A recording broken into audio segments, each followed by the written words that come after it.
Hey guys, it's Kyle Thompson here with eXp Realty, bringing you another market update. Today we're going to be covering all property types, and I do apologize for getting this out a couple days later than normal, but I've just been busy, so it is what it is. Let's jump right into it.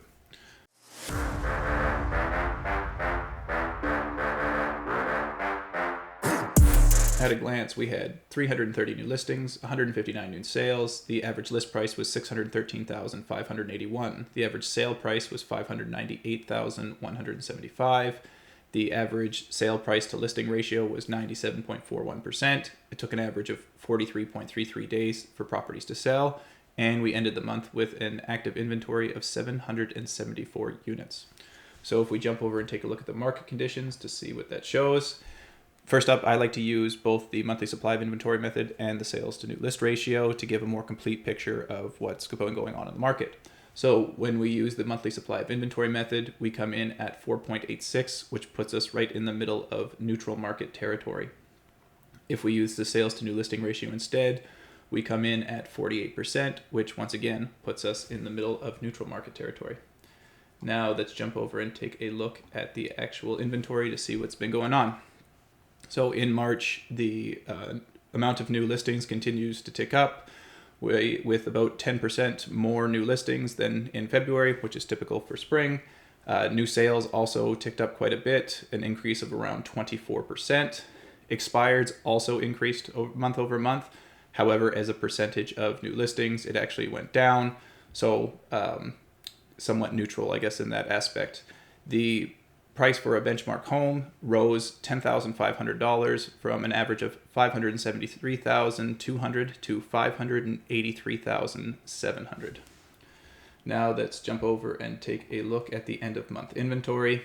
This is just exactly what it sounds like, the end of the month inventory over the last 10 years to give a gauge of essentially just what's been going on at this time of the year. So last month, we came in at 774, which is right smack dab in the middle of the data series, and it's within 1% of the 10-year average of 777.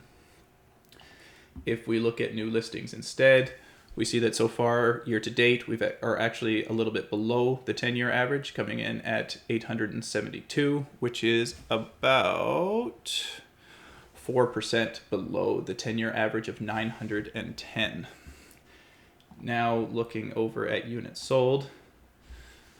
So far, year to date, sales continue to be abysmal, coming in at 391 so far.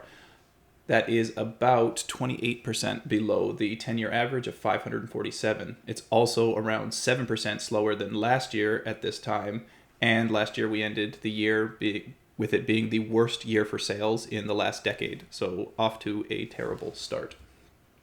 Now let's jump over and take a look at the average sale price by property types.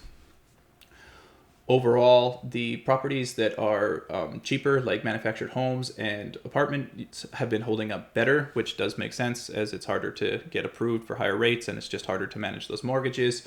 Whereas like single families, townhomes, half duplexes are all down on the year. Overall, though, prices are only down about 1.21%. So holding in fairly well when looked in aggregate.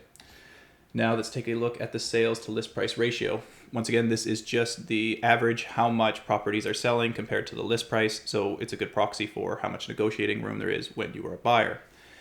And in March, we came in at 97.41, which is actually a fairly high reading when looking over the last 12 months. But as we're moving into the spring market, that is to be expected as things heat up a bit, that it will become more competitive. So less negotiating room on average for buyers.